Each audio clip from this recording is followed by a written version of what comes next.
Hi guys, and welcome back to my channel, or if you're new here, welcome. My name is Heather, and on this channel we like to walk a very fine line between a shopping addicted makeup monster and a responsible adult with a makeup hobby.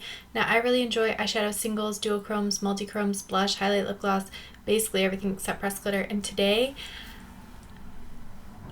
we're gonna rank the 97 palettes that I tried in 2023. So if that sounds like something you're interested in, stick with me. We're getting into it right now.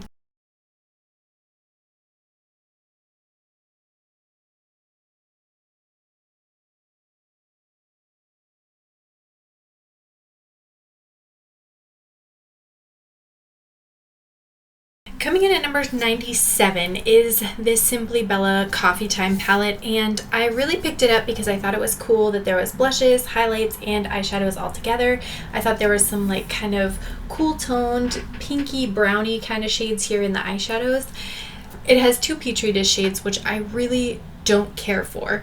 It has a couple different shimmer formulas. One was damaged. I repressed that myself. That's why it looks insane. But these kind of shades here, the like sort of tigery striped shades, are there's the other one, very dry and don't seem to have good payoff. There are some like wetter metallics that I think have a nice payoff, but again, it's a huge palette with hit and miss shades.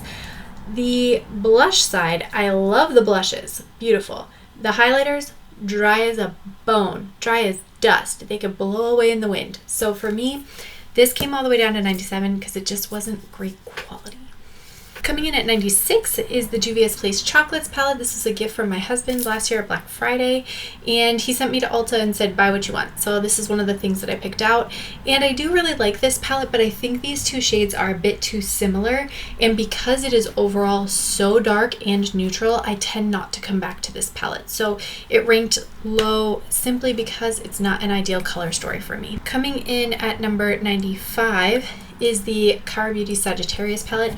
I picked up a bunch of these different Cara Beauty palettes because they have been a brand that I've started to kind of keep my eye on, and I do really like the quality of this palette, but again, sort of the red warm tone neutrals is not my vibe. I am a Sagittarius though, which is why I picked it up, but as you can see, I didn't really need it. Coming in at 94, this is the Profusion Dreamscape palette, and it looks like this.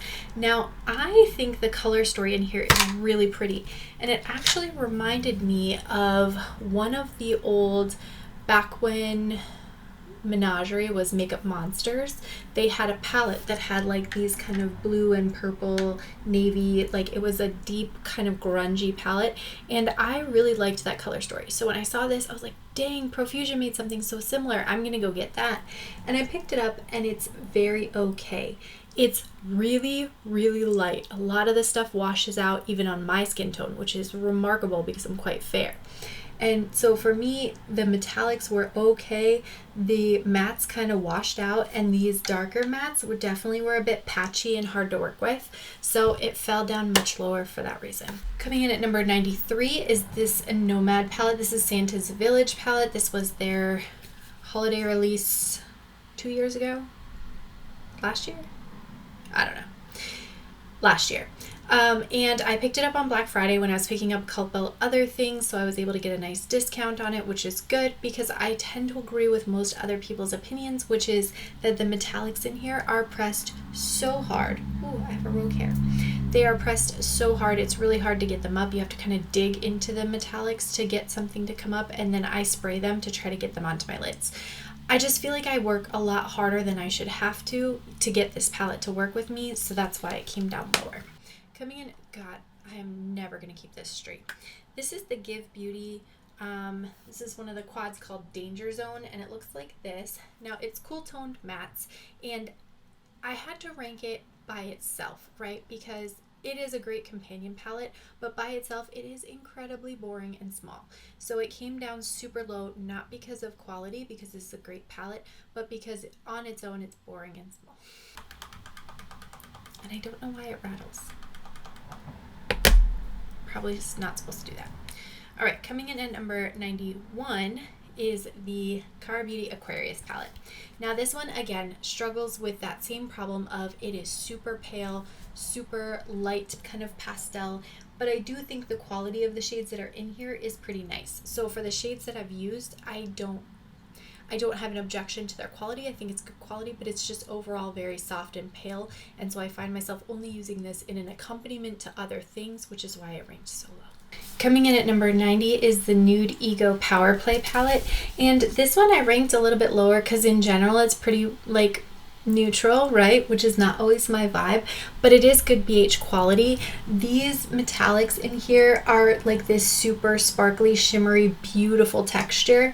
And the mattes I think in general are pretty nice. I like that a lot of the mattes pull more of this like pinky rosy tone rather than the orange, but there is still a good amount of orange in here, which is why this one fell a little bit lower for me.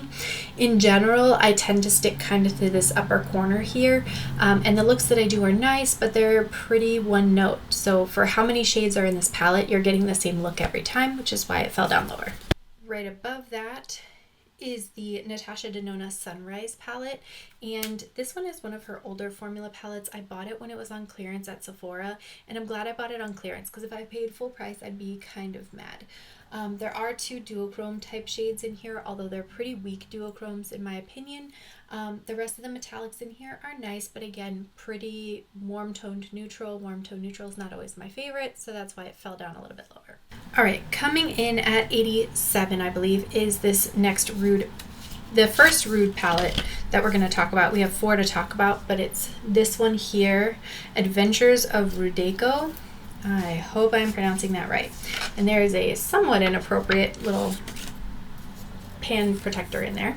And then this is the color story. And the reason, again, why it dropped so low, nobody's going to be surprised, is that there's a bunch of warm toned shades in here, and then there is also one pressed glitter. I'm not a huge fan of pressed glitter shades. I tend to avoid them because I do not like things falling into my eyes, and I certainly don't want to have to put eye patches and eye drops and eye creams and everything else into my eyes once I scratch my cornea with one of these bad boys. So I tend to just skip over them entirely. What does save this palette are these beautiful metallics here, and then sort of these minty and teal blues and the browns. I think they are very nice. The quality is very nice. The reason it's dropping lower is because of the color story, but if this is a color story that appeals to you, I think you would overall like the quality. So coming in at number 86 is another Car Beauty. This is the Gemini palette, and it looks like this. Again, it's a cute little color story. I like that there's some kind of pastels mixed with some cool tone neutrals, but it is overall still very light, so I find this needing to have something else to kind of be a companion to it, which is why it came down so low. Another one that kind of fell pretty low is the Colourpop Tender Loving Cancer palette. This is one of their quads that they did for their Zodiac rendition, and it looks like this. There's a beautiful sort of duochrome shade here, but it's very, very soft. And again, I just think on the lids, you don't really get to appreciate the duochrome quality to that. So I wish there was more of a difference in the shades. The mattes in here are fine, but again, it's a quad. I don't tend to go to quads very often. And overall, I think it's kind of meh color story. All right, next is the Colourpop Star Wars palette. And this one, I tried a couple times and it's very okay, is what I'll say. The two sort of marbled shades in here I don't think worked very well. They're beautiful to look at least initially, before you kind of mix them all up with your finger, but when I applied them on the lids, they kind of just blurred into the same kind of muddy color, and I didn't think that they gave a lot of good color payoff, which was disappointing to me. The other shades in this palette, like the Super Shock shade here, the blue in here, they're very nice. The mattes in here are quite nice. I love these sort of cool tone neutrals to kind of build a look around, but there was just so much hit and miss about this one that it had to be ranked a little lower. Coming in at 84 is the Colourpop Cloud 9 palette, and this one is, again, lots of beautiful cool tone neutrals in here. The duochrome, which is this shade here, is really soft. Like, I don't even know if you can really tell that it's a duochrome, kind of, but like you have to work for it, you know? And so that's a bit disappointing. I do like this shade up here. This one up here is one of their new pressed glitters that's allegedly eye safe. I remain unconvinced, so I didn't use it.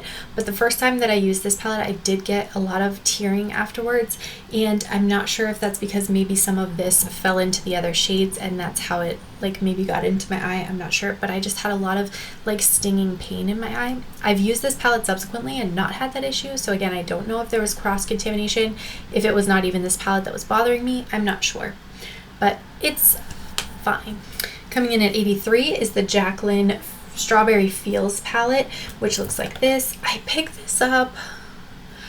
it up through Morphe because Morphe was having this like ridiculous sale on a bunch of stuff that was Jacqueline's stuff, and I did want to try it, even though I'm not a huge fan of her as a person, and I think she makes some really bad choices, and it was very okay. Like, I think I could have lived without this palette, but initially when I looked at it, I was like, ooh, it's so pinky and gorgeous. I love pink toned eyeshadows. I'm gonna love this palette.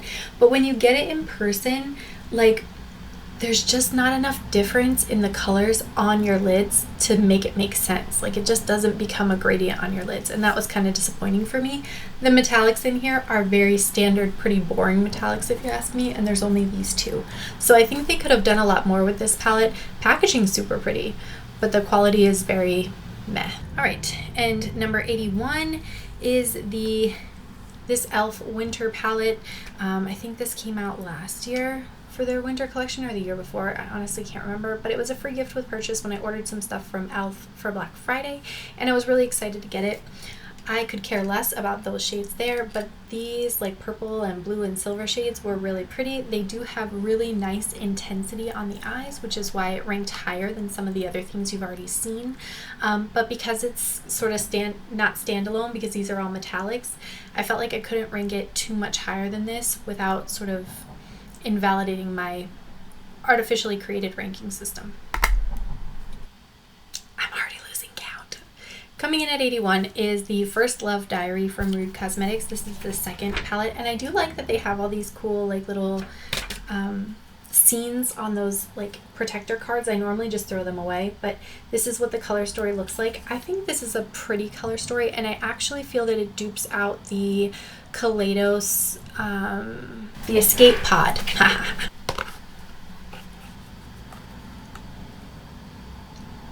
Like, I think these dupe each other out pretty well. There's a couple additional shades here, or different shades I would say, because there's only one orange up here, but they've got like the cream and orange here, you've got cream and orange down here, you've got a dark brown, you've got a dark brown, etc., right? You can see you have eyes.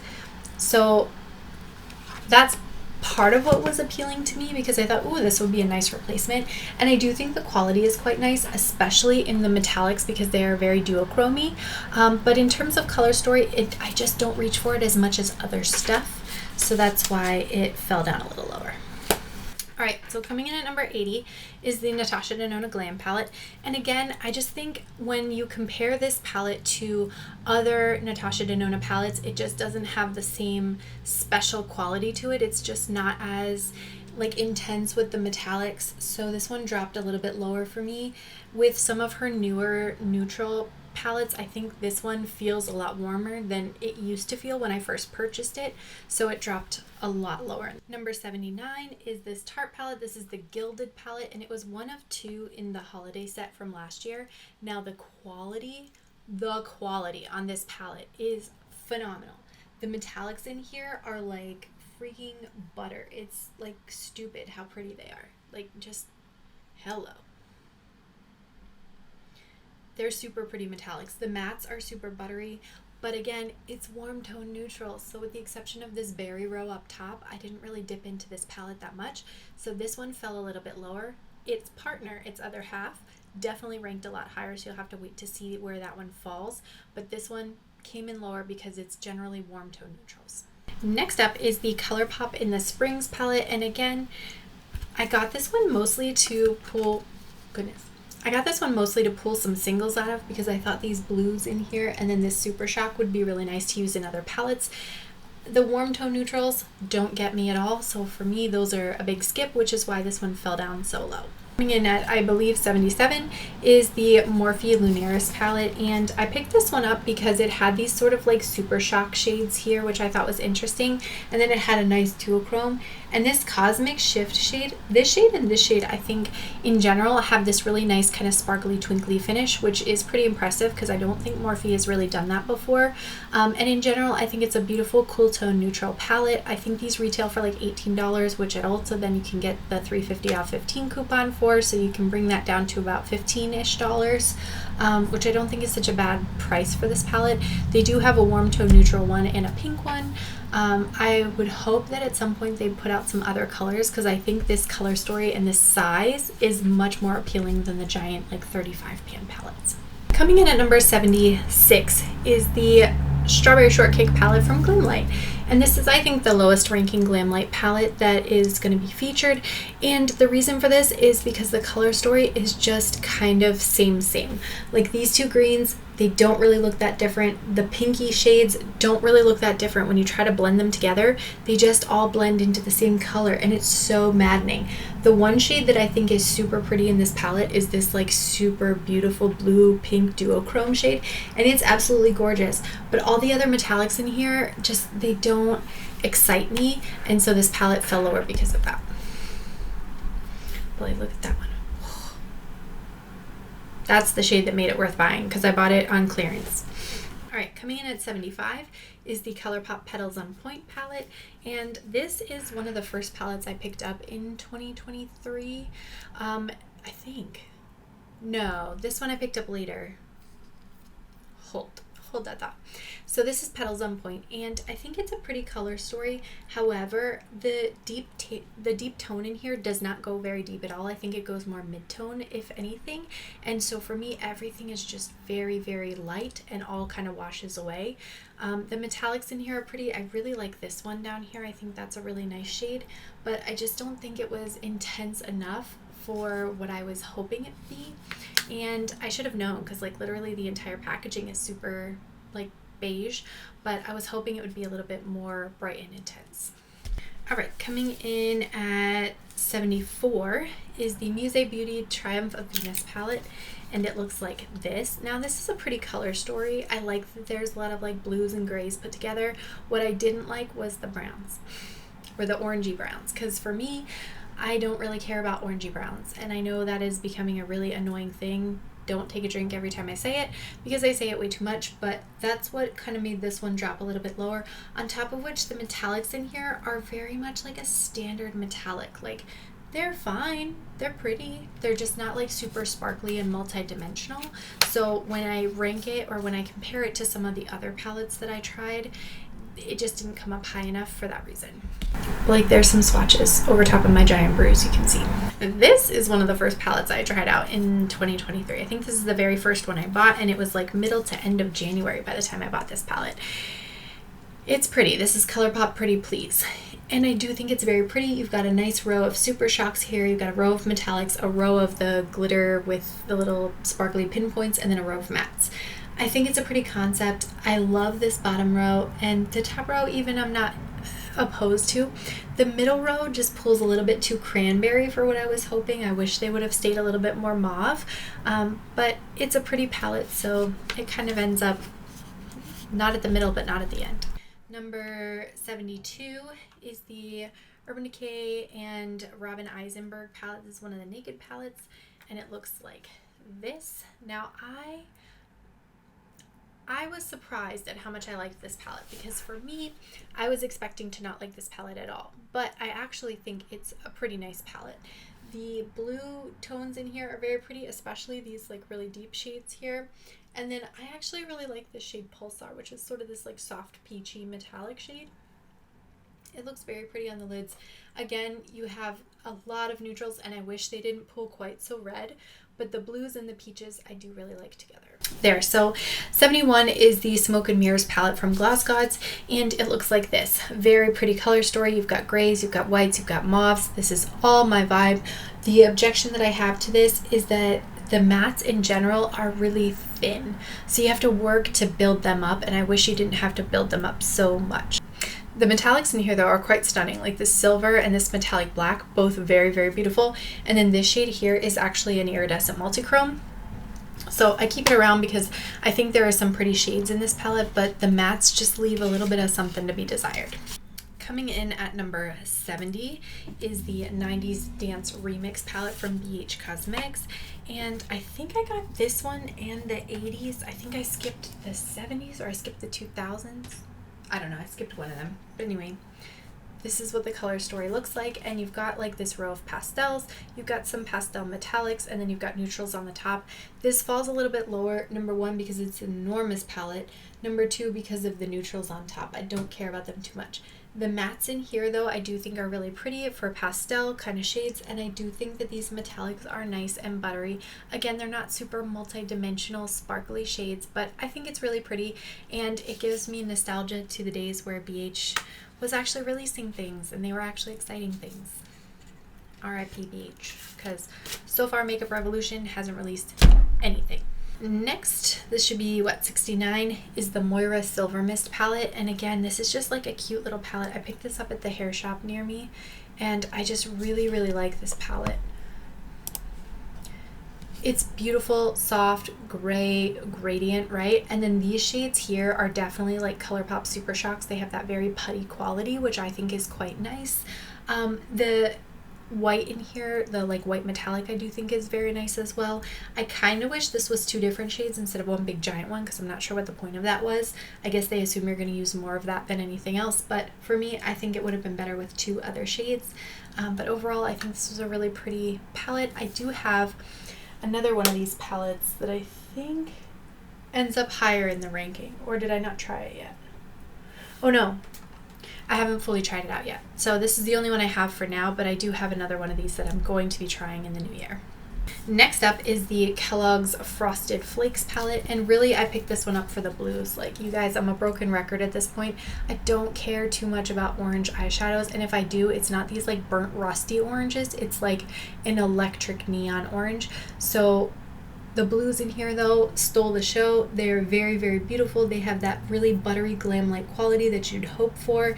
The mattes, because there's only a couple mattes in here in the blue row, it's kind of like so-so. They're very deep, but I still think it's a very nice palette. It can accompany other things very easily. Okay, coming in at 67, I think, is the My Melody part of the Whatever Girls collection from Romand, and it's this super soft pastel kind of pinky palette.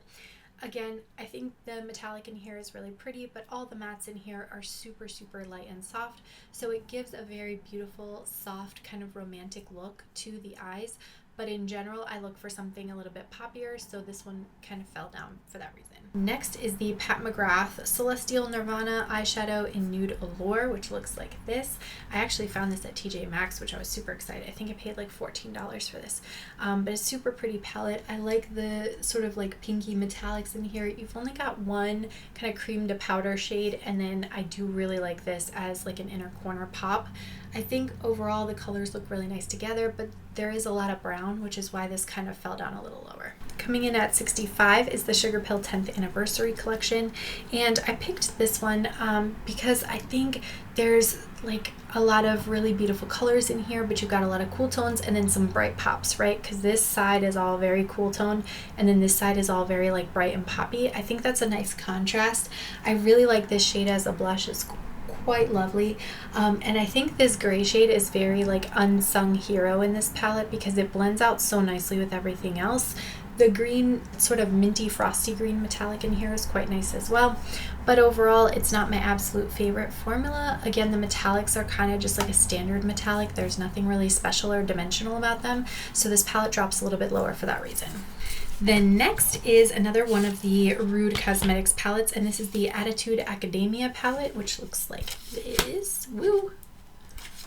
Magnets are super strong. Again, you have a really pretty cover sheet in here, and then this is the color story. It's like a nice soft kind of like muted grungy pastel kind of vibe, which I think is pretty cool. I like these kind of swampy greens that are in here. I think they blend out so nicely with the purples that are in here. The metallics in general in here I think are a really nice quality. I think they're even better than the Trevor, Barrett, and Dose of Colors palette, and these are much less expensive. So for me, if I was going to recommend you a duochrome formula between those two, it would be this formula over theirs. The Rude stuff on their website is really expensive, but I find it a lot at TJ Maxx, so I don't feel like you have to pay that price. When they did their Black Friday sale, they had stuff at 50% off.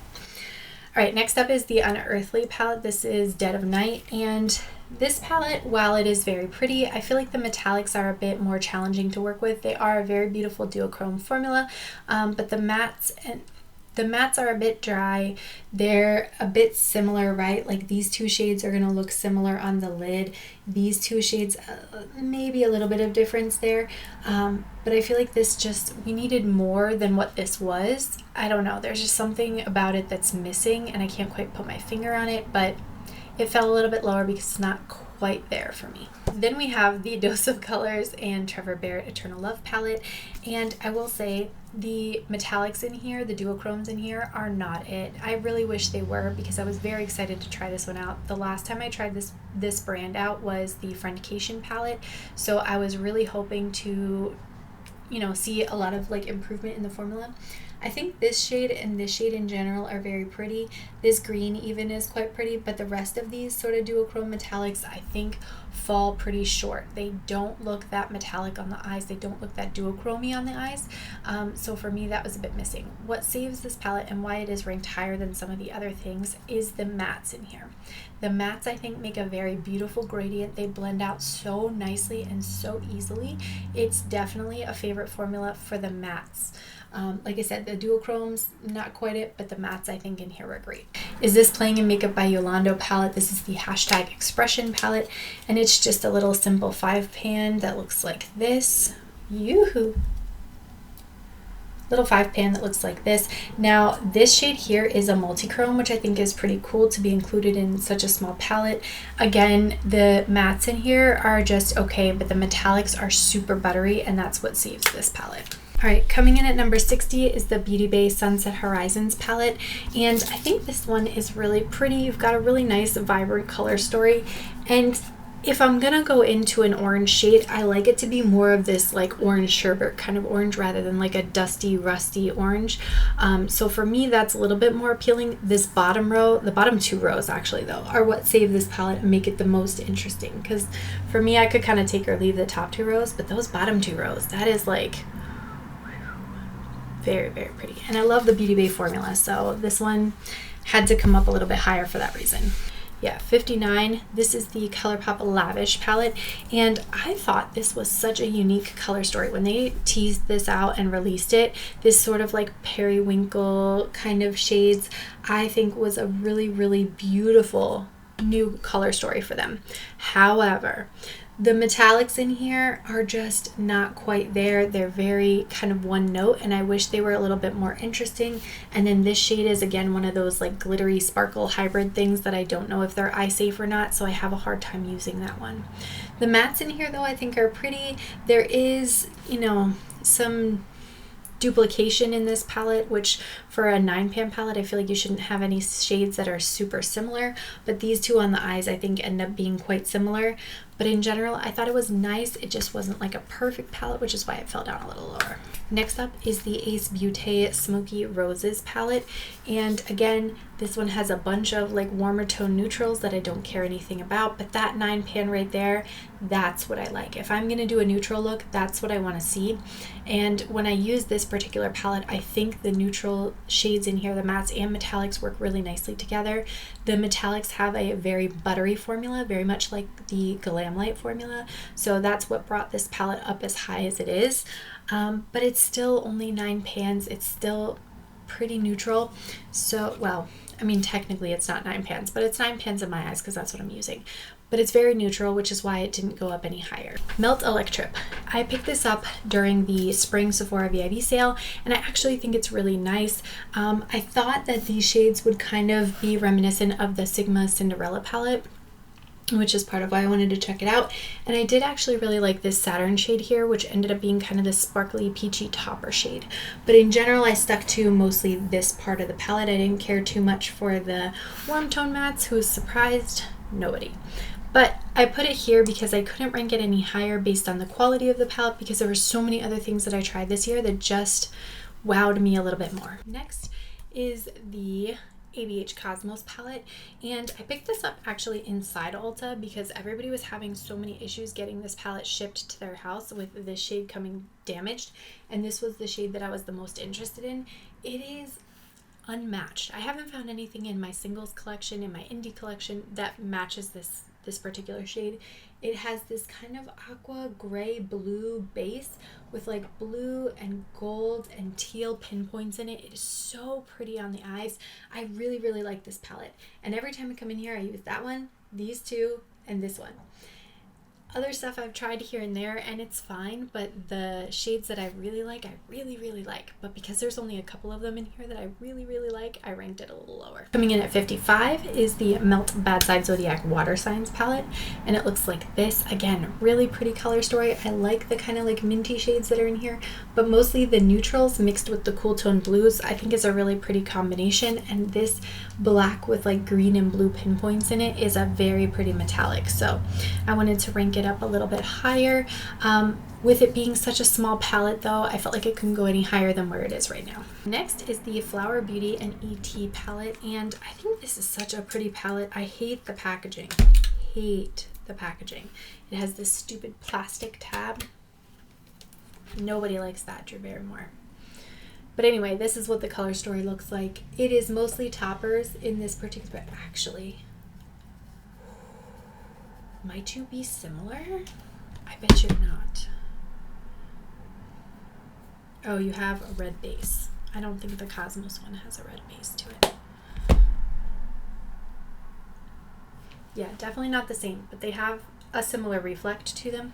Anyway, I think this is a really pretty palette. It has mostly like toppery type shades, which is what I go into it for, or like to pop a little in my inner corner. In terms of the mattes, you have just these two mattes here, and they're very okay because they're very pale. I don't know if people were trying to treat this ET Phone Home shade as a matte, but I think of it more as like a satin, so I don't use it that way. But that's why I kind of came middle-ish of the road. Next up, at 53, is the Pat McGrath Subversive. I think this is number 1, right? And it looks like this. Very pretty color story, but again, you have lots of neutrals in here, and you do have some pretty special shades, but you only have 4 special shades for how many neutrals there are, and these special shades are a little drier than some of my other formulas from my indies. So while I love this palette and I'm so happy to have it, because it gives me a reference on the Pat McGrath formula in the big palettes, it's just not like the most amazing palette that I've ever tried. Number 52 is this the last one? I think this might be the last one. This is the Cat Girl Chronicles from Rude Cosmetics. And it looks like this, yeah. This is probably my favorite out of the 4 that I picked up at the same time. And I really, really love the metallics that are in here. You've got an iridescent purple, you've got this lovely sort of lilac shade in here, this metallic blue, the mint, all paired with this sparkly black are all very gorgeous. I tend to stick to these kind of shades as my mattes to blend out in my crease, and I skip over those 2 shades. But in general, I think this is a really pretty palette, and again, really good color story if you were, or really good quality if you were wanting to try Rude Cosmetics.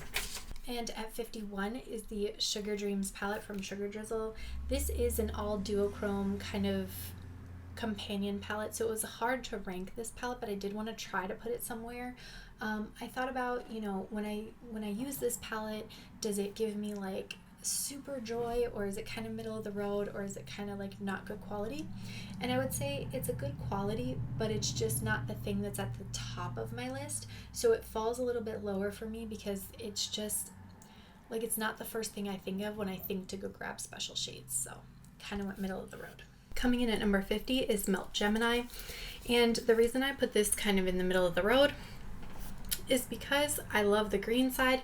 I don't care too much about the brown side, so obviously since I'm only using half the palette, it kind of has to drop a little bit lower, but I do think the green side of this is pretty decent quality, and I really like this gold shade. Although the Gemini 2 I think is even better, so if you wanted a recommendation, I would pick that one. Next is the Silent Night by Gourmand Girls. And this one I think is pretty, but it has redundant shades, and I mentioned this in my December ranking as well. The 2 blue metallic shades, while they are technically different, look very similar on the lids, and you've got 2 navy shades here that are very, very similar. You've got these 2 deep kind of brown gray shades that again just look super similar. So for me, this palette is pretty. I like the looks that I've made with this palette, but it just feels a little bit redundant, and I think for a palette this small you didn't need redundant shades. Next is the Glaminatrix You Beauty palette, and again, I like this palette a lot. The mattes are not what I would have picked out for mattes, but the metallics save this palette in my mind. And that's why it's kind of middle of the road, because the mattes I don't care too much for. But the metallics in here, you've got this blue to like kind of seafoamy green shade here. You've got this really beautiful lavender shade that's very bright on the lids. I really like this yellow shade with the blue flip to it. And this orange is almost neon in the way that it glows. I really like that. And then Flaming Gala is an iridescent multichrome. So for me, the metallics are by far what saves this palette. Next up is Sydney Grace Heaven on Earth, and I like this palette. It's nice soft neutrals that pull a little bit more like blue, green, gray, which for me I think is a very pleasant surprise. I think the packaging on here, the color, like the artwork is really pretty, and I think they did a good job with the color story. I like that they didn't pull in too many like just straight brown neutrals in this palette. They really let the greens and blues shine, so that's why it's as high as it is. And then my other Gourmand Girls palette came next. This is Nightshade, and this particular palette I think is really pretty. It's got this like kind of purpley green color story with pops of yellow. I did not get the other half of this, or I guess the second Halloween launch that they did, because it just looked so similar to me, but I do think this is a really pretty palette. Again, you've got these two shades that are a bit redundant. I really like this Hellebore shade. I think that is a really pretty shade. The Hypnotic shade falls a bit flat for me, but these two shades I think are quite nice as well. So overall, it's a slightly better palette than Silent Night. I think it's less redundant than Silent Night. Similar quality, so if you prefer that color story, I don't think you're going to be disappointed in the quality. The only one that I complain about is this Hypnotic shade, and it's just kind of meh. 45. This is the Sirens palette from Jolie Beauty, and I ranked this one where it is because it's a beautiful color story. This like swampy green, blue, purple, like green, blue, purple in general, and I'm there. I am sold. I already want it, right? But the prettiest shades in this palette, this one, this one, this one, this one, are pressed glitters. Ugh, I hate it. So for me, those are kind of like missed opportunities for other shades. There are two multichromes in here, which I think are a very beautiful quality, but the rest of the metallics in here are pretty standard, kind of a private label feeling metallic. They're not super dimensional in any capacity. And the mattes in here I think are very nice. They're very thin in their formula, which again makes me think there's some private labeling. Not a bad thing. Everybody starts somewhere. I'm not against it. Obviously I bought the palette, but it does kind of speak to the quality, where I just feel like if the quality of these shades was a little bit better, this would be probably at the very top of my list. The packaging and the promo for this palette though, oh my gosh, if you have a chance, go check out when they did the sneak peeks and the launch for this, the promo video they did was pretty cool. All right.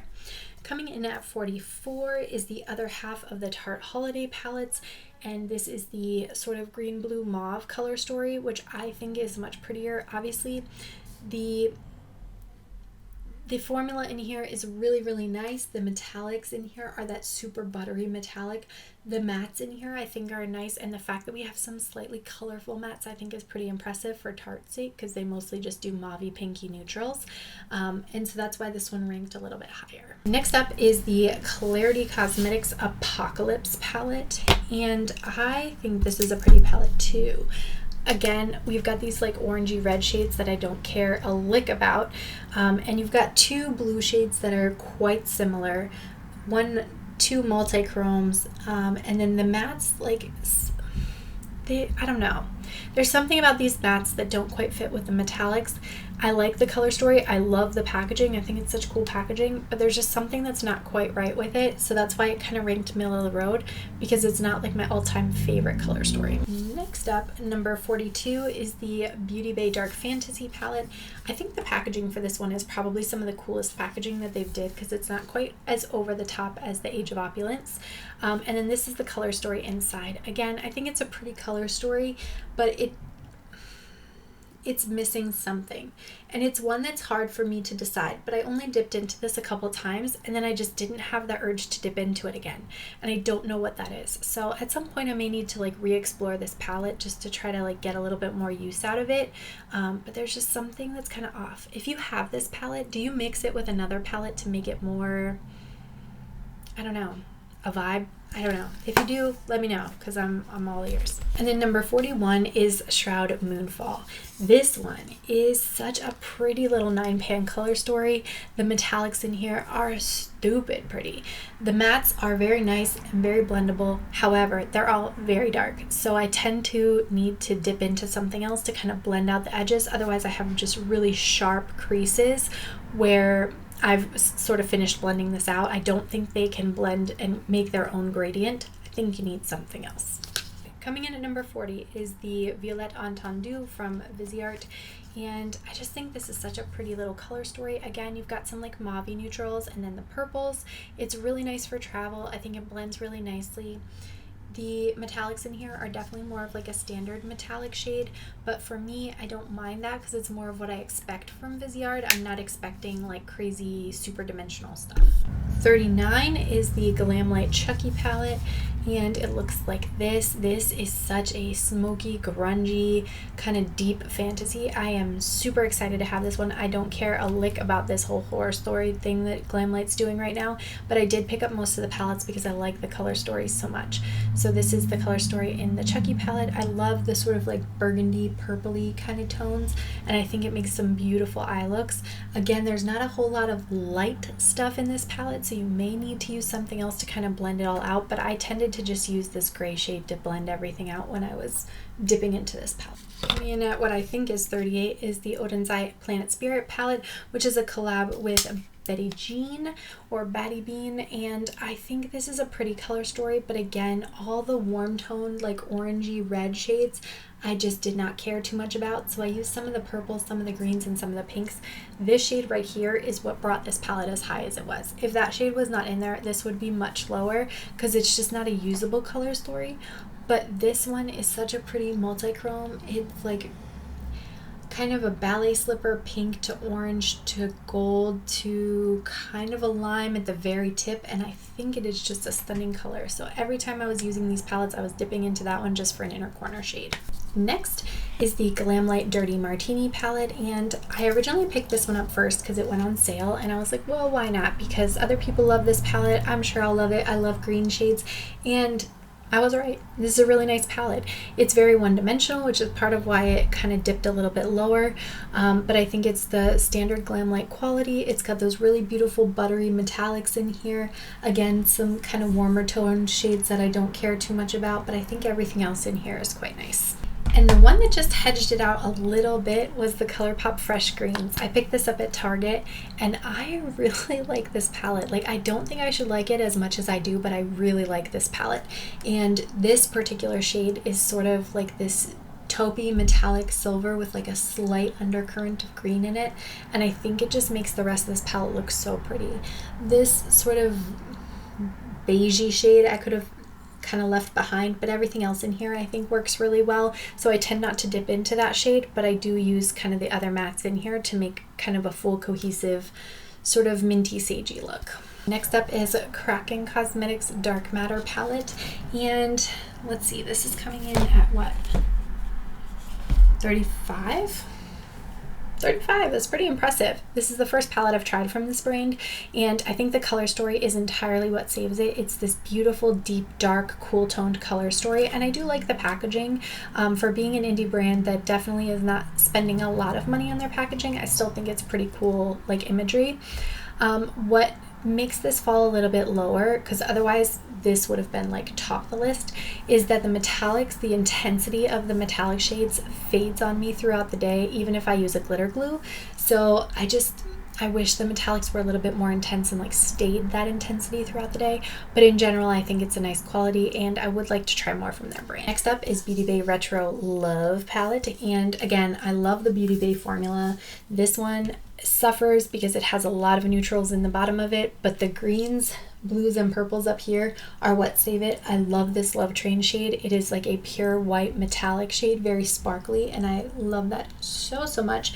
And then River Deep and Moon River definitely are shades that I can't avoid going into when I get into this palette. Next up is the Whatever Girls Kuromi palette from Romand, and again, it's very pretty, kind of soft goth is what I've been describing it as, because the colors in here are cool toned, they're smoky, but they're very light in general. I do think it's saved by the fact that there is like a full-on black in here, and then I do really like the metallic sparkly shade in here. It works more as like a sparkly topper in my opinion, so if you want it to be full-on opaque, definitely use a glitter glue.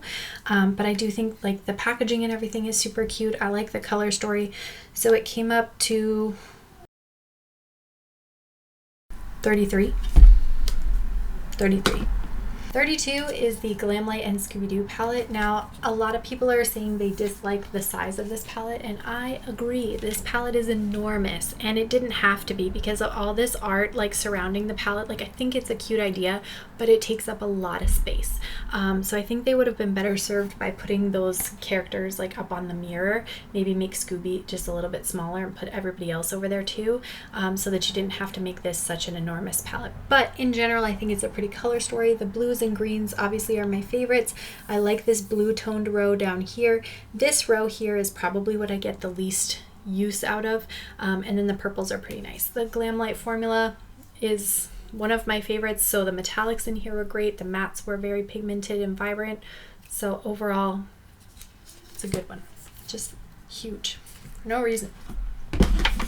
31 is the Sigma Beachy palette. And this one, again, has beautiful cool tones in it, and then you have these pops of like blue and kind of this like light aqua shade. I think it's a really pretty color story. I love the inclusion of this black with tons of gold sparkle in it. I think that's a pretty neat addition too. And for being 9 pans, I think they did a good job of making it like pretty diverse. So it came in at 31. Okay, coming in at number 30 is the Give Me Glow Mystic, what do you call it? Mystical Garden palette, and it looks like this. I think it's a beautiful color story. I love the swampy greens and blues that they included in here, and then I think the pinks and the one brown that they included were a nice touch to sort of offset that. It's all very like natural feeling colors. The metallics in here are beautiful, and I love the packaging, the sort of like weighty packaging that they did for this one. I think in general it's a really nice palette. 29 is the Blend Bunny Primal palette. This is probably the one that I've gone into the least out of all my Blend Bunny palettes, and I'm not quite sure why, because it's a very beautiful color story. I love this metallic pink in here, and then like the blues and purples in here I've gone into a couple times, the greens I've gone into, but I think these sort of like primary color metallics are what kind of turned me off, and I really didn't like this giant white and black. I understand that some of Blend Bunny's clientele, they use their white and black shades very heavily, so she wanted to sort of add that bigger pan, but for me as like a casual user, that was just excessive, so it's kind of a waste of space. Next up is the Odin's Eye and Angelica Trick or Treat palette, and again, it's lots of oranges and yellows, so it ranks a little bit lower than some of my other Odin's Eye beautiful palettes for that reason. It's great quality. I do really like this Mummy's Curse shade and this Magic Potion shade. This shade looks really beautiful on the lid as well, but there's so much fallout with that shade, so please be warned if you decide to use it. In general, it's just not my favorite color story, but as a collector of Odin's Eye, I did want to make sure I picked it up, so it's ranking a little lower for that reason. Same with Merry Christmas. So I did finally pick up the Merry Christmas palette, and I think it's a beautiful color story. I love this shade right here is sort of this like taupe with like a blue pearl in it, and I think that is such a pretty shade. This lime green with pink in it is also really stunning, but again, you've got lots of reds and oranges that I just don't dip into as much, so it falls a little lower for that reason. Then we've got the other half of the Odin's Eye duo, which is the Little Ghost palette, and it looks like this. Beautiful blues and purples, which are definitely more my vibe. Again, I don't care too much about the oranges, but I know that Angelica loves oranges, so that's why they're everywhere in her palettes. And I do like the pop of the yellow that's in here. This duochrome shade in here in particular, this like pink to blue duochrome, is such a beautiful duochrome. It has nice sparkle and dimension on the eyes. Absolutely love it. Really, really a good color story. Coming in at number 25 is the Fantasy Cosmetica Rogue palette, and it looks like this. Again, another beautiful cool tone color story. You've got some greens, you've got some blues. I like the inclusion of the black in here. I think that's very helpful to kind of make this like smoky, grungy kind of a color story. And I think in general, these three shades are lovely. Every time I've used them, I've been really happy with them. This shade right here, which is sort of that purple to light purple duochrome, is not my favorite for some reason. In other palettes where I've seen that similar shade, I just don't care for it too much. So that one is probably my least favorite out of the palette, but in general I still think it's a nice palette, which is why it came up to 25. Coming in at 24 is the Simply Posh Cosmetics Berry Icy palette, and I'm so happy I picked this up when I did because they are not selling it anymore, but this is a beautiful color story. I love the like frosty mints and blues that are in here, the purples. Again, these two shades or these two rows are not necessarily my favorite, but the rest of the color story more than makes up for it, and I think they blend out so nicely together.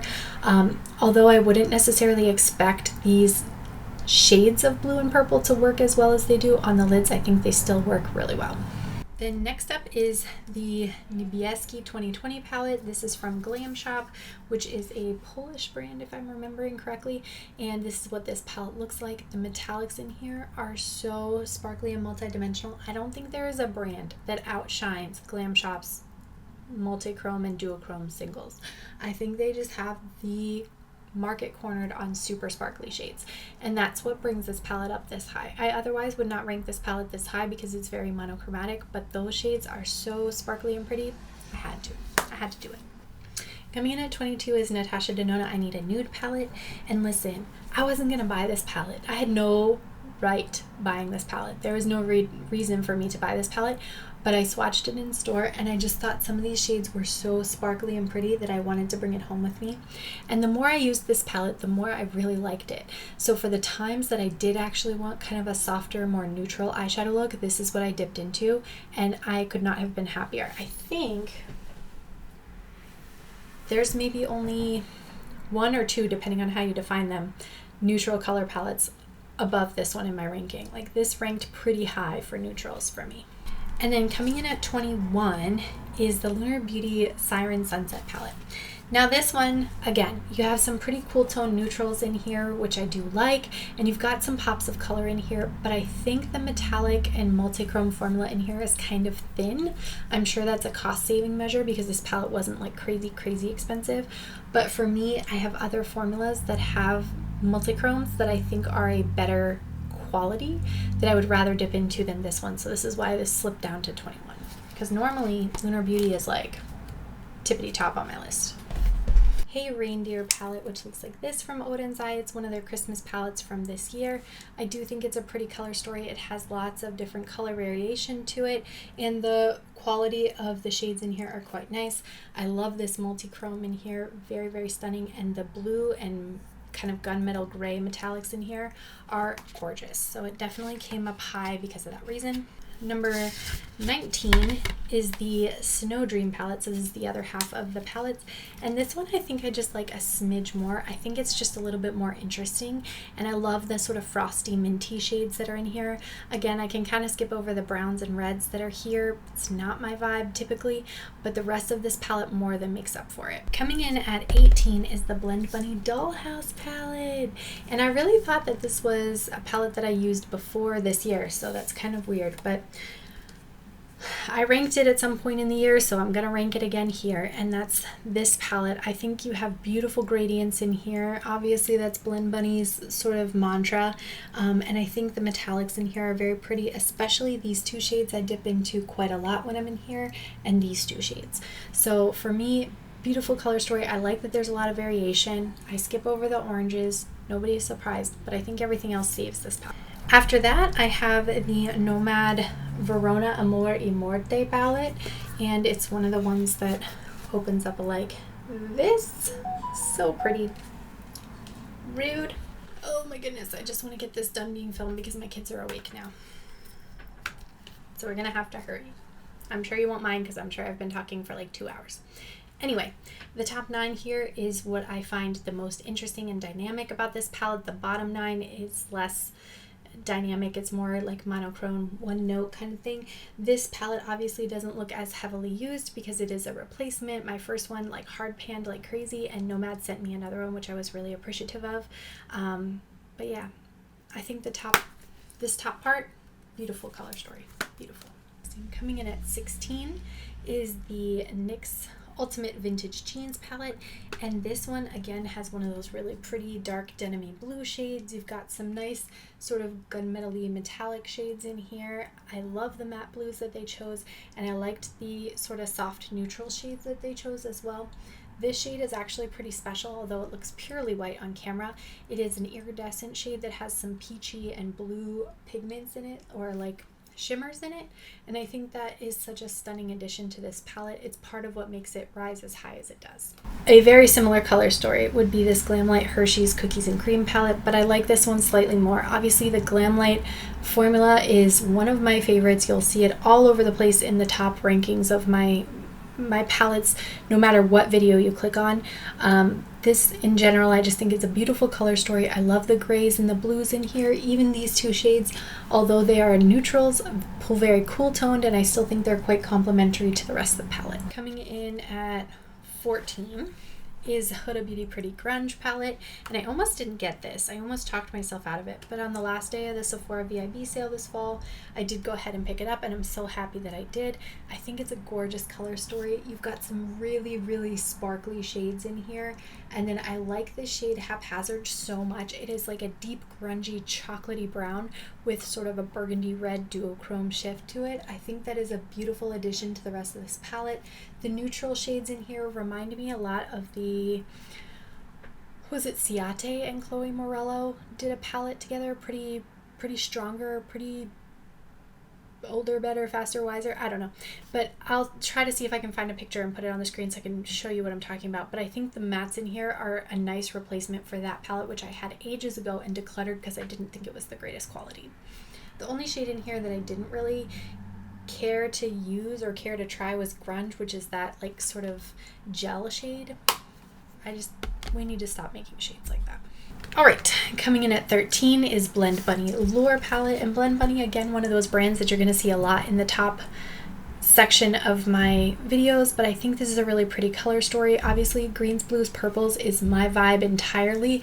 I love the metallics that she has in here, and then even this row was actually a very big surprise for me because I was not expecting to like this row really at all because it's so neutral, but it is so pretty on the eyes. And then this is a really nice soft multi-chrome. So for me, this ranked pretty high. I was not expecting it to rank quite this high. Next is Natasha Denona Xenon, and this is probably one of my favorites that she's released so far. I know a lot of people felt like this was really one-dimensional, and I can definitely see where you are saying that because it is super one-dimensional. I agree with you, but I do think that the shades that are in here are really pretty. This taupey shade with the blue shift in it, you've got this really nice kind of like navy blue shade here, you've got a cream to matte black, and then just sort of like a matte black. This beautiful good lord, metallic black I think is very pretty. It makes very beautiful smoky looks on the eyes. So in general, I just thought this was a really like nicely crafted color story. And then coming in at number 11 is the Bella Beauté Bar Smoky Glam. This is, I would say, arguably the highest ranking neutral palette that I have, if you want to call this one neutral, because I definitely don't think of it as like purely neutral. It's definitely like pinky purple, and then you've got some kind of like olivey gray shades here, but in general I think it's a beautiful formula, beautiful quality. I love the metallics in here. I think they have really nice finishes. This Milk Bath is probably one of my favorite shades. It's got this really nice kind of ballet pink kind of a iridescence to it, and I think it plays with the other shades very nicely. So this came all the way up to number 11. All right, top 10, you guys, top 10. We're almost done. But of course, that means that I have to put all these palettes away, and I don't really feel like doing that either. Coming in at number 10 is the Oden's Eye Stone and Rock palette, and this is the sort of green half, right? Very beautiful color story. I like the swampy greens that they have in here, this sort of like grungy chartreusey shades. I think some of the green metallics that they picked are they sort of don't quite go, but I think they're very pretty. And I think that's one of the interesting things about Odin's Eye is that they pick these color stories that I feel like not everything goes together when you first look at it, but somehow you can make really pretty looks with it. So it's one of the things that I respect about their brand. But they have very dimensional, sparkly metallics in here, duochromes, and I believe this is the multi-chrome in the palette. So overall, very nice palette. Yeah, coming in at number 9 is the Carnival 5 Interstellar palette from Bperfect. This is just a really beautiful color story. Obviously, it's a big giant rainbow palette, and then you've got a bunch of gray neutral shades. I think that's a really nice addition. You have 2 shades here that are glittery. I don't really know if they're eye safe or not, but everything else in here I think works really nicely together, and I do really enjoy the Bperfect formula. This was a great introduction to their brand. I would definitely consider buying other things from them based on this. Number 8 is the other half of that collection from Odin's Eye. This is Jewels and Gem, and it's just a little bit more cool toned, a little bit more neutral, and just a little bit more varied. So instead of just being purely one color, I feel like you've got like some mauve shades, you've got some blue shades, you've got some somewhat like greeny grayish shades in here. I think it's just an interesting color story. Again, they just do stuff that when I first look at it, I'm like, I don't know if that all works together. And then as I play with it, I'm like, dang, it all works together. So it came up pretty high because I think it's a beautiful, beautiful color story. I've had to stop filming 3 times because my camera has overheated. That tells me we are reviewing way too many palettes right now, but we are almost done.